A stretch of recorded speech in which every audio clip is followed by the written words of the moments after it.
Hey team, welcome to this week's training talk where I'm going to be talking about auto-regulation. So what to be doing when you're having good days in the gym and bad days in the gym. So in other words, when your performance is varying throughout the day. So some days you'll be able to lift really heavy and feel really good doing it, or run really fast and feel really good. And then other days you're not going to be able to reach anywhere near that level. So how to work around that and what to do.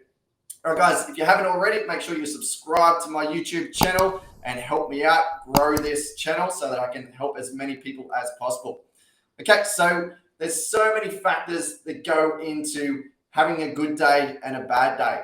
Things like nutrition, how you slept last night, what training you've done for the week, and even factors that you have no control over. So stresses like you may be having a bad day at work. You may be really full on. You may be going through some sort of breakup or relationship problem. All of this is stress on the body, and the body can't recognize whether that stress is coming from a really hard training session or whether it's coming from that relationship breakdown. It's still stress on the body, and the body needs to deal with it. Okay, this will affect how well you perform in the gym or on the track, whatever you're doing for your training session.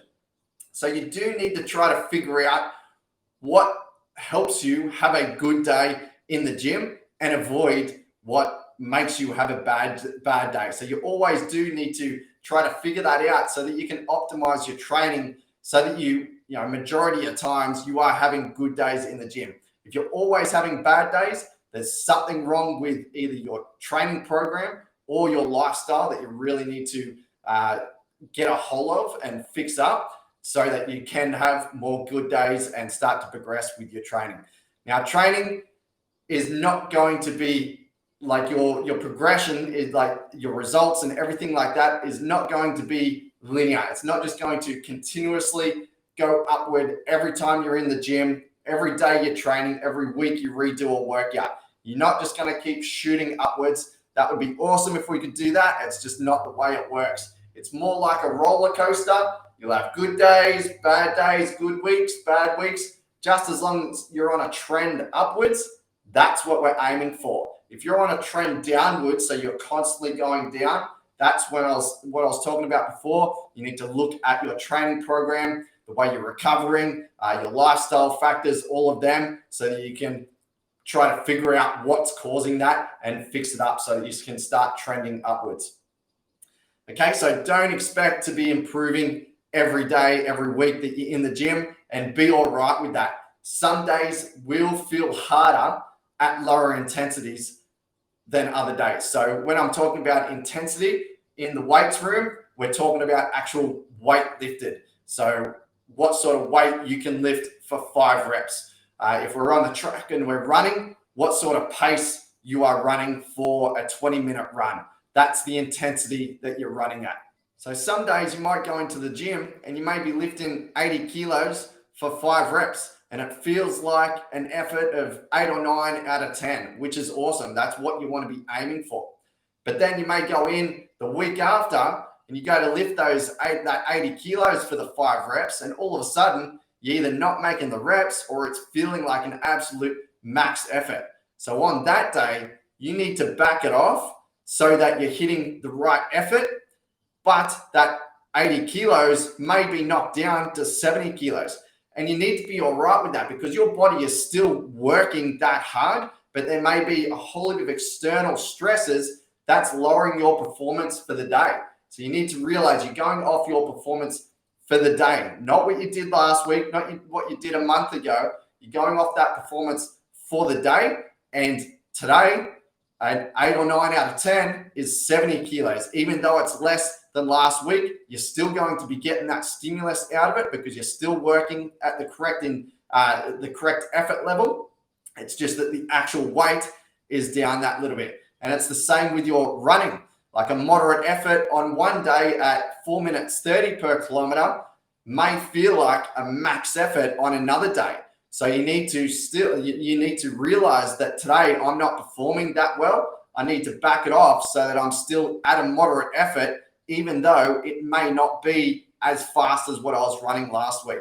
And just be all right with that because you're still getting that stimulus out of it. The body doesn't know I'm running slower than what I was last week. It's feeling like I'm running as quick as last week. And the same with the weight. It feels like what I was lifting. So you need to have that sort of mindset. I'm still working as hard as what I need to be, even though it's not as hard as what it is, it's like heavy or as fast as what it was last week. Now, this is not saying don't try to progress every time you're in the gym, which is exactly what you should be trying to do. You should be trying to go that little bit heavier. You should be trying to do that extra rep, run that little bit faster, all that sort of stuff. But it doesn't always need to be that way. And there will be a lot of times where you go to do your training and it just won't be that way. You need to back it off so that you can consistently train rather than just absolutely blowing yourself out for the day because you've tried to match what you did the week before, even though there's a whole heap of stuff going on outside. Now, that's on bad days. And then on good days, you may go to lift that 80 kilos for 5 reps, and all of a sudden it's feeling like a 6 out of 10. Let's slap some weight on and bump it up. Just as long as on those good days, you're not like, let's just go max effort sort of thing if it's not prescribed for that day. If it's still prescribed, an 8 or 9 out of 10, still work with 8 or 9 out of 10, but you'll just have that opportunity to take advantage of how well your body is working for the day and bump it up that little bit. And the same as with your running. 4:30, you're running at a 4:30. This isn't feeling like a moderate effort. This is feeling like an easy effort. Let's bump it up that little bit, just as long as, again, you don't just all of a sudden turn it into a max effort day if it's not prescribed for that day.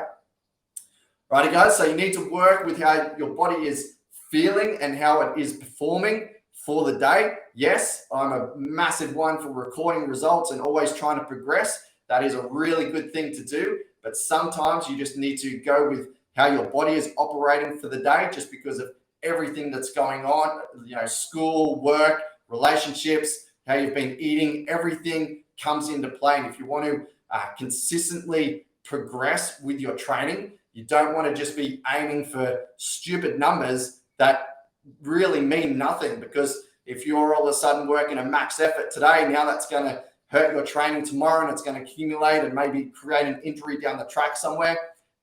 Work with how your body's actually performing for the day and still hit those intensity targets for yourself, those effort levels.